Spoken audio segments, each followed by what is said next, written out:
नमस्कार, मी मिनल माळी मडवी. न्यूज मराठी 24/7च्या बातम्या गावाकडच्या मध्ये आपल्या सगळ्यांचं स्वागत. पाहूया गावाकडील काही महत्त्वाच्या बातम्या. नांदेडमध्ये आज जिल्हाधिकारी कार्यालयावर भाजीपाला विक्रेत्यांनी मोर्चा काढत महानगरपालिकेच्या बाजार हटाव धोरणाविरोधात निषेध नोंदवला. शुक्रवारचा आठवडी बाजार इंदिरा गांधी मैदानातच भरवावा यासाठी मनपा आग्रही आहे. त्यामुळे रस्त्यावर बसणाऱ्या भाजी विक्रेत्याविरोधात मनपाकडून दंडात्मक कारवाई होते. या कारवाईच्या निषेधार्थ शेतकरी आणि भाजीपाला विक्रेत्यांनी आपला आज संपूर्ण भाजीपाला घेऊन जिल्हाधिकारी कार्यालयावर मोर्चा काढला. भाजीपाला विक्रेत्यांना पूर्वीप्रमाणे व्यवसायासाठी बसू द्यावं अशी मागणी जिल्हाधिकाऱ्यांकडे या आंदोलनकर्त्यांनी केली. या बातमीचा आढावा घेतलाय प्रतिनिधी मोहम्मद रफिक यांनी. आमची मागणी असं आहे की पूर्ण भाजीपाल्याला जे आधी विकत गेले भाजीपाला ज्या ठिकाणी त्याच ठिकाणी त्याला विकू द्या. पण नगरपालिकाचं असं म्हणणं आहे की लोक रोडला बसत नाही, कोणी सगळे बसत आहेत फुटपाथला, ट्रॉफिक जाम होती म्हणून. पण ट्रॉफिक जाम ह्यांच्यामुळे होत नाही. ट्रॉफिक जे जाम होते आहे ते निव्वळ आपल्या हायवा गाड्या म्हणा, ट्रॅव्हल्स म्हणा ह्याच्यामुळे होते आहे. हे आम्ही साहेबाला व्हिडिओ दाखवून सांगितलेलं आहे. सगळं भाजीपाला विक्रेते आक्रमक दिसतात का? आक्रमक का होणार नाही भाऊ, मला सांगा ना. आज आक्रमक होऊन काय आहे? ज्यांचं पोट पाणी कशावर आहे? यांचे लेकरं शिकतात. 500 रुपयाची भाजीपाला विका, 200 रुपये काढा, 100 रुपये पोराच्या शिक्षणाला लावा आणि 100 रुपयात घर चालवा आणि त्यात किराया आहे अजून. आणि त्याच्यामध्ये पण तुम्ही असं अगर दडपशाही करता तर मग ते लोक कुठं जगावं? जिल्हाधिकारी साहेबांना तुम्ही भेटलात, काय त्यांचं? जिल्हाधिकारी साहेब म्हणले आम्ही याच्यात 8 दिवसामध्ये आम्ही निर्णय घेऊ आणि चांगल्यापैकी यांना न्याय देऊ. आणि आम्हाला जिल्हाधिकारी साहेबांवर विश्वास आहे, यांनी आम्हाला लवकर चांगला न्याय देतील. 8 दिवसामध्ये पर्याय व्यवस्था आपण काय केली? पर्याय व्यवस्था म्हणजे आम्ही सध्या आम्ही त्याच ठिकाणी बसायची आम्ही व्यवस्था आमची केलेली आहे. भाजी विक्रेते आहेत त्यांचं नुकसान होत आहे, जबाबदार कोणाला? नुकसान जबाबदार म्हणजे तुम्ही सांगा ना काय म्हणावं आता या गोष्टीला? किंवा तुम्हाला वाटत नाही का आपण जे भाजीपाला खातोय ते खेडेगावातून आल्याशिवाय खातो का आपण? मग त्या लोकांना बसण्यासाठी तुम्ही का जागा देत नाही? आज आपण बघतो आनंदनगर या ठिकाणी ट्युशन चालतात, ट्रॅफिक जाम तिथं होत नाही का? मग तिथं 24 तास एक पोलीस व्हॅन उभा टाकते आणि ट्रॅफिक मोकळं करते. मग इथे हे लोक 3 तास भाजीपाला विकतात ना, मग 3 तासासाठी 4 कर्मचारी पोलीस जर ट्रॅफिक कशाला जाम होणार? आज आपण जिल्हाधिकारी कार्यालयासमोर महानगरपालिकेसमोर गाड्या भरून भाजीपाला आणला. इथं काय आपण भाजीपाला विचार तर आमचा फार मोठा होता. अगर आमचं कोणी ऐकलं नाही, विचार तर फार मोठा होता आमचा. आणि आम्ही सांगणार नाही, येणाऱ्या काळामध्ये करून दाखवू. प्रहार जनशक्ती पक्ष संघटनेचे संस्थापक अध्यक्ष आणि आमदार बच्चू कडू यांच्या आदेशानुसार आज छत्रपती संभाजीनगर जिल्हाधिकारी कार्यालयासमोर दिव्यांगांच्या विविध प्रलंबित मागण्यांसाठी 1 दिवसीय लक्षवेधी आंदोलन करण्यात आलं. या आंदोलनात दिव्यांग बांधवांनी मोठ्या संख्येने सहभाग घेतला असून शासनाचं लक्ष वेधण्याचा प्रयत्न केलाय. आमदार आणि खासदार निधीतून किमान 5% निधी दिव्यांगांसाठी खर्च करावा. संजय गांधी निराधार योजनेअंतर्गत शासनानं जाहीर केलेले 2500 सहाय्य सर्व दिव्यांगांना मिळावे. जिल्हा नियोजन आराखड्यातून 1% बजेट दिव्यांगांसाठी राखीव ठेवावं. संजय गांधी निराधार योजनेतील वयोमर्यादा 18 वर्षांपासून लागू करावी. उत्पन्नाची अट 50,000 वरून 1 लाख रुपये करण्यात यावी. अशा विविध मागण्या यावेळी करण्यात आल्या. आंदोलनकर्त्यांचं म्हणणं आहे की या मागण्या दिव्यांगांच्या दैनंदिन जीवनासाठी अत्यंत आवश्यक असून त्यांची तात्काळ अंमलबजावणी झाली पाहिजे. या बातमीचा आढावा घेतलाय प्रतिनिधी माधव खिल्लारे यांनी. प्रहार जनशक्ती पक्ष तथा प्रहार अपंग संघटनेचे संस्थापक अध्यक्ष वंदनीय बच्चू कडू यांच्या आदेशानुसार आज शुक्रवार दिनांक 12 डिसेंबर रोजी छत्रपती संभाजीनगर जिल्हाधिकारी कार्यालयासमोर दिव्यांगांच्या विविध प्रश्नावर आणि मागण्यावरती हे 1 दिवसीय लक्षवेधी आंदोलन पुकारण्यात आले आहे. या आंदोलनामध्ये आमच्या प्रमुख मागण्या म्हणजे खासदार आणि आमदार यांच्या फंडामधून दिव्यांगांचा 5% निधी खर्च केला पाहिजे. संजय गांधी निराधार योजनेअंतर्गत शासनाने निर्णय घेतलेले 2,500 रुपये सरसकट दिव्यांगांना मिळाले पाहिजेत. तसेच जिल्हा नियोजन कृती आराखड्याअंतर्गत बजेटमधून 1% निधी दिव्यांगासाठी खर्च झाला पाहिजे. संजय गांधी निराधार योजनेअंतर्गत जी वयाची मर्यादा आहे ती 18 वर्षापासून सुरू झाली पाहिजे. आणि जी उत्पन्नाची अट आहे ती उत्पन्नाची अट 50,000 ऐवजी 1 लाख रुपये केली पाहिजे. या मागणीसाठी आमचं हे आंदोलन सुरू आहे. काय निवेदन वगैरे दिलं तुम्ही शासनाने? नाही, निवेदन द्यायला आता आम्ही जातोय जिल्हाधिकारी कार्यालयात. याच्या अगोदर काही पत्रव्यवहार केला होता? पत्रव्यवहार केलेला आहे, परंतु हे आंदोलन राज्यस्तरीय आहे, लक्षवेधी आहे. आणि सध्या नागपूर येथे हिवाळी अधिवेशन सुरू असल्यामुळे शासनाने दखल घेऊन आमच्या निर्णयाची अंमलबजावणी करावी अशी मी शासनाला याद्वारे विनंती करतो. किती लोक आहे आजच्या आंदोलनामध्ये? एक अंदाज म्हणजे 100 ते 200 लोक या आंदोलनाला असतील. कुठून आले? संपूर्ण जिल्हा आणि शहरातील सर्व प्रकारचे दिव्यांग म्हणजे अस्थिव्यंग, मूकबधिर, अंध या सर्व प्रकारातले हे दिव्यांग आहेत. जर तुमच्या मागण्या मान्य नाही झाल्या तर पुढचं पाऊल हिवाळी काय? अधिवेशन सुरू आहे.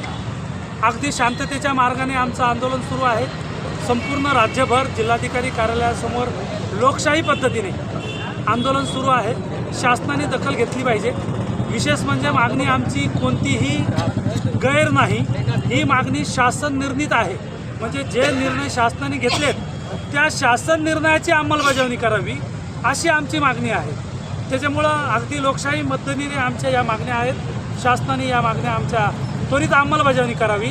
नसता बच्चू कडूंची स्टाईल ही प्रहार स्टाईल असते आणि प्रहार स्टाईलने रस्त्यावर उतरून आंदोलन होईल. तुमचं पूर्ण नाव सांगा. शिवाजी गाडे, जिल्हाध्यक्ष, प्रहार अपंग क्रांती, छत्रपती संभाजीनगर. देशाचे माजी गृहमंत्री, राजकारणातील संत व्यक्तिमत्व शिवराज पाटील चाकूरकर यांचं आज लातूर इथं निधन झालंय. आज पहाटे 6:05 त्यांनी अखेरचा श्वास घेतला. त्यांच्या पार्थिवावर शनिवार 13 डिसेंबरला सकाळी 11 वाजता वरवटी इथं अंत्यसंस्कार केले जाणार आहेत. देशानं आज एक संत स्वरूप नेता गमावलाय.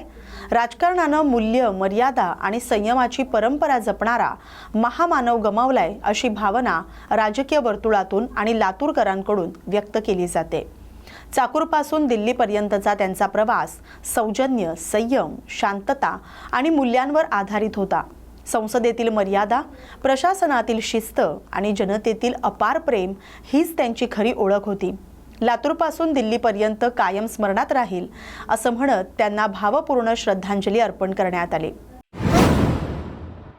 राज्यभरातील वस्तू आणि सेवा कर जीएसटी विभागातील अधिकाऱ्यांनी पुकारलेल्या काम बंद आंदोलनाचा परिणाम बुलढाणा जिल्ह्यातही दिसून येतोय. या आंदोलनामुळे गुरुवार आणि शुक्रवार असे 2 दिवस खामगाव येथील एकमेव जीएसटी कार्यालयातील सर्व कामकाज पूर्णपणे ठप्प झाले. राज्यभरातील जीएसटी अधिकाऱ्यांनी विविध मागण्यांसाठी सोमवारपासून टप्प्याटप्प्यानं आंदोलनाला सुरुवात केली. सर्व कार्यालयांमध्ये द्वारसभा घेऊन आंदोलनाची भूमिका स्पष्ट करण्यात आली. त्यानंतर अधिकाऱ्यांनी टप्प्याटप्प्यानं आंदोलन करून शासनाचा निषेध नोंदवलाय. गुरुवार आणि शुक्रवार या 2 दिवशी काम बंद आंदोलन पुकारण्यात आले, ज्यामुळे कार्यालयीन कामकाज पूर्णपणे थांबले. जोपर्यंत शासन अधिकाऱ्यांच्या मागण्यांची दखल घेत नाही तोपर्यंत आंदोलन सुरूच राहील आणि तीव्र आंदोलन करण्याचा इशारा आंदोलकांनी दिलाय. आमचं 8 तारखेपासून आंदोलन राज्यभर सुरू आहे. जीएसटी विभागाचं 8 तारखेला प्रथम गेट मीटिंग झाल्या. त्यानंतर 9 तारखेला काळी फीत लावून आंदोलन करण्यात आलं पूर्ण महाराष्ट्रभर. 10 तारखेला 1 दिवसाची सामूहिक रजा आंदोलन झालं. त्यानंतर 11 आणि कालची 11 तारीख आणि 12 तारीख हे काम बंद आंदोलन सुरू आहे. सगळ्या अधिकाऱ्यांचं ठिय्या आंदोलन सुरू आहे. कारण की महाराष्ट्रामध्ये पूर्ण आता आपण पाहतो की इंटरनेट म्हणजे कम्प्युटरवरच रिटर्न सर्व आमचे कामं चालतात इंटरनल. आणि या अशा परिस्थितीतही आम्हाला इंटरनेटचं सुविधा मिळत नाही आहे. त्यानंतर पुरेसे कम्प्युटर व्यवस्था नाही आहे, कम्प्युटर्स नाही आहे ऑफिसेसमध्ये. बैठक व्यवस्था अपुरी आहे. जे येणारे व्हिजिटर्स आहे त्यांना पण पुरेशी व्यवस्था नसल्यामुळं अडचणींचा सामना करावा लागत आहे. यासोबतच वर्ग 2 अधिकारी आणि वर्ग 1 अधिकारी जे आहे त्यांच्या बदल्यांचे प्रश्न मोठ्या प्रमाणात तयार झालेले आहे. मागच्या 1.5-2 वर्षापासून बदल्या होत नाही आहेत आणि पदोन्नती रखडलेल्या आहे. बऱ्याचशा पदोन्नतीच्या आदेश रखडलेले आहे. त्यामुळं अधिकारी वर्गांमध्ये असंतोष तयार झालेला आहे आणि वरिष्ठ प्रशासन जे आहे जीएसटी विभागाचं हे दखल घेत नाही आहे. फक्त त्यांनी मागच्या वेळी पण आश्वासन दिले होते आणि वरिष्ठ प्रशासन जे माझगाववरून चालते त्यांनी दखल न घेतल्यामुळं इतक्या मोठ्या प्रमाणात हे आंदोलन करावं लागत आहे. आणि शासनाने याची दखल घ्यावी. बरेचसे प्रश्न वरिष्ठ प्रशासन स्तरावरून मुंबईवरून सुटल्या जाऊ शकतात, तर ते त्यांनी सोडवणं आवश्यक आहे. कधीपर्यंत तुमचं आंदोलन चाललं आणि पुढचा दुसरा काय? आमच्या महाराष्ट्राचे जे अध्यक्ष आहेत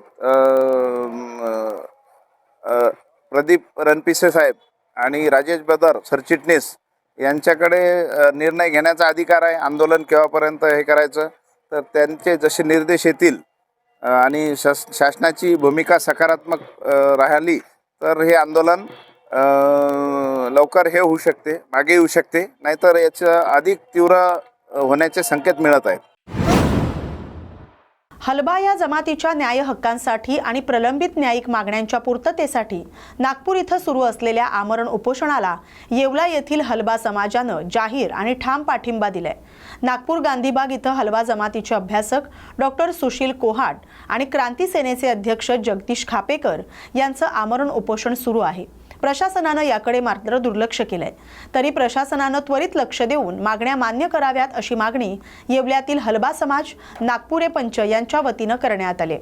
मी सतीश रमेश पराते. आज आम्हाला हलबा समाजाला पुन्हा एकदा विद्रोह करण्याचा वेळ आलेला आहे.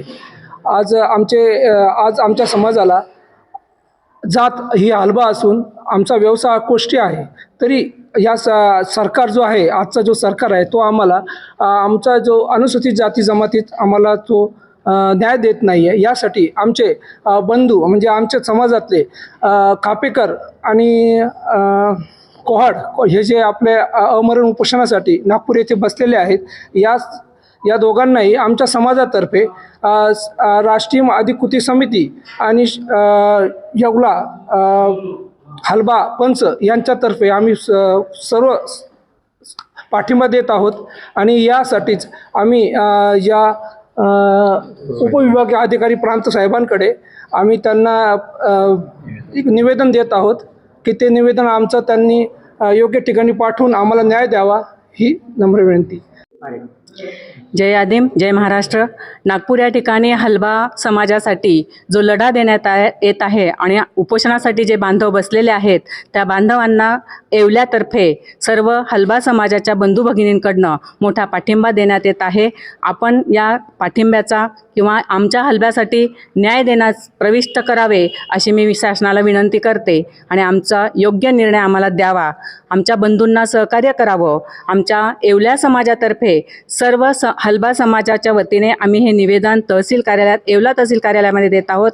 येवला तहसील कार्यालयाने आमचं निवेदन आग्रहाने मेलने त्या ठिकाणी पाठवावं आणि हा पाठिंबा आमच्यातर्फे जाहीर करावा अशी मी विनंती करते. राष्ट्रवादी काँग्रेस शरदचंद्र पवार पक्षाचे सर्वेसर्वा शरद पवार यांचा आज वाढदिवस आहे. त्यांना वाढदिवसानिमित्त शुभेच्छा दिल्या जात आहेत. राष्ट्रवादी अजित पवार गटाच्या कार्यकर्त्यांकडून शरद पवारांच्या वाढदिवसानिमित्त बॅनर लावण्यात आलेत. या बॅनरवर शरद पवार आणि अजित पवार दोघांच्याही फोटोसह बॅनरवर घड्याळ चिन्ह छापण्यात आले. कारण गायकवाड राष्ट्रवादी अजित पवार गटाचे पदाधिकारी आहेत. शहरातील विविध भागात शरद पवारांच्या वाढदिवसानिमित्त बॅनर लावण्यात आलेत. ऊस दरासाठी शेतकरी आक्रमक झाले असून ऊसाला 3500 रुपये प्रति टन भाव मिळावा म्हणून शेतकऱ्यांचं आंदोलन सुरू आहे. 5 दिवसांपासून समाधान फाटे यांचं उपोषण सुरू आहे. माझ्या मुलाच्या किडनीवर सूज येते, त्यामुळे सरकारनं लवकर निर्णय घ्यावा अशी आर्त हाक आंदोलनकर्ते समाधान फाटेच्या मातोश्रींनी सरकारला मारले. दरम्यान आज ऊस दराच्या मागणीसाठी पांडुरंग कारखाना शेतकऱ्यांनी बंद पाडलाय. का रडताय? किडनीवर सूज येते, आवडतंय.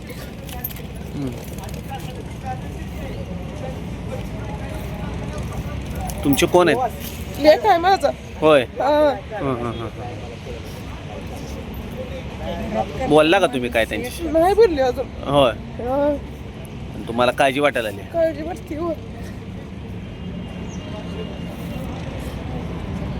काय केलं पाहिजे सरकारने? काय केलं पाहिजे? सरकारने निर्णय घेतला पाहिजे, दर दिला पाहिजे. सगळे आलात तुम्ही? सगळे आलोय आम्ही, कुटुंब आले सगळं.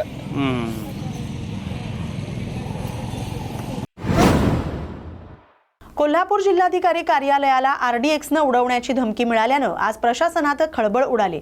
कार्यालयाच्या अधिकृत ईमेलवर कार्यालयात 5 RDX बॉम्ब लावले असून दुपारी 2 वाजेपर्यंत ते उडवले जाणार आहेत असा संदेश आल्यानं तात्काळ सुरक्षा यंत्रणा सज्ज झाली. बॉम्ब शोधक, नाशक पथक आणि पोलीस दल तसंच अग्निशमन विभागानं संपूर्ण परिसराची सखोल तपासणी केली. कार्यालयातील अधिकारी आणि कर्मचारी तसंच नागरिकांना बाहेर हलवून सुरक्षा उपाययोजना करण्यात आल्या. मात्र सर्व तपासणी अंती धमकी खोडसाळ असल्याचं स्पष्ट झालं. जिल्हाधिकारी अमोल येडगे यांनी परिस्थिती पूर्णपणे नियंत्रणात असल्याची माहिती दिली. कोल्हापूर जिल्हाधिकारी कार्यालयामध्ये लावलेले 5 RDX बॉम्ब्स लवकरच फुटणार आहेत. दुपारी 2 वाजेपर्यंत जिल्हाधिकारी कर्मचाऱ्यांनी नागरिकांना सुरक्षित स्थळी हलवण्यात यावे असा एक मेल कलेक्टर कोल्हापूर आपल्या मेल ID वरती 11:36 प्राप्त झालेला होता. असा मेल आल्यानंतर जी काय आपली रेग्युलर SOP आहे त्यानुसार BDDSचं आपलं पथक, SIDचं पथक, पोलीस विभाग यांनी तात्काळ आपल्या SOP नुसार जिल्हाधिकारी कार्यालयामध्ये जिथे अभ्यागत आहेत आपले किंवा सर्व कक्ष आहेत त्या ठिकाणी तपासणी केलेली आहे. अशा पद्धतीचं कोणत्याही पद्धतीचं जे काही मेल आलेलं आहे त्या पद्धतीची परिस्थिती काही आढळून आलेली नाही.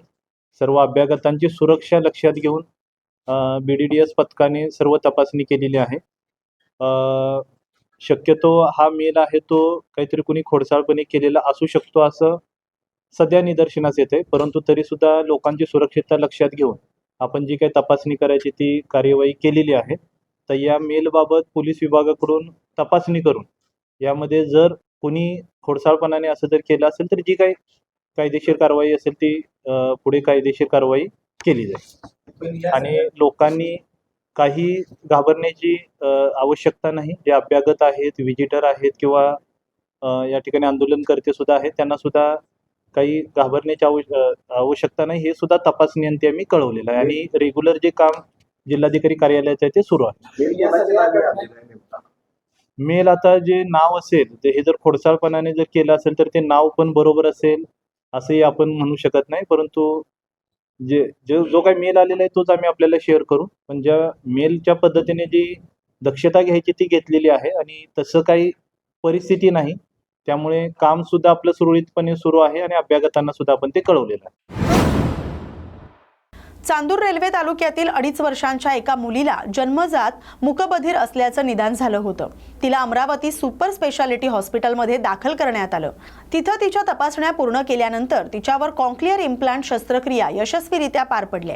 साधारण 21 दिवसानंतर शस्त्रक्रियेची जखम बरी झाल्यावर मुलीला बाह्य यंत्रणा जोडण्यात आली, ज्यामुळे तिनं पहिल्यांदा आवाज ऐकला. या भावनिक क्षणी उपस्थित सर्वांचे चेहरे आनंदाने उजळले. नाशिकच्या पर्यावरण प्रेमींकडून राष्ट्रीय हरित लवादाच्या निर्णयाचं स्वागत करण्यात आलंय. राष्ट्रीय हरित लवादाच्या निर्णयामुळे पालिका प्रशासनाला आता प्रत्येक झाडाचा हिशोब द्यावा लागणार आहे. महापालिकेला आता सर्व कागदपत्र द्यावी लागणार आहेत आणि पारदर्शकपणे सर्व काम होणार आहे. गरज पडल्यास नाशिककर म्हणून आम्ही देखील याचिका दाखल करू, अशी प्रतिक्रिया पर्यावरण प्रेमींकडून व्यक्त केली जाते. मला सगळ्या वृक्षप्रेमींना अतिशय आनंद झालेला आहे आणि जी पुण्याचे लोक आहेत त्यांनी जी याचिका दाखल केलेली आहे तर ही सगळी जी प्रोसेस जी डिफॉल्टी होती आतापर्यंत पारदर्शकता नव्हती त्याच्यामध्ये आणि आता त्यांना सगळ्या गोष्टी ऑन पेपर आणि पारदर्शक पद्धतीने कराव्या लागतील याचा आम्हाला विश्वास झालेला आहे.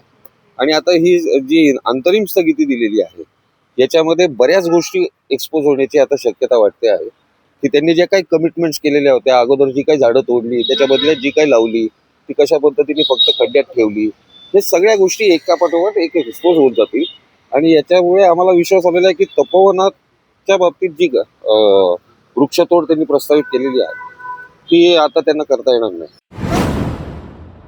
या बातमीसोबतच बातम्या गावाकडच्या मध्ये आता इथेच थांबतोय. अशाच महत्त्वाच्या बातम्यांसाठी पाहत राहा न्यूज मराठी 24/7. नवा भारत, नवा विचार.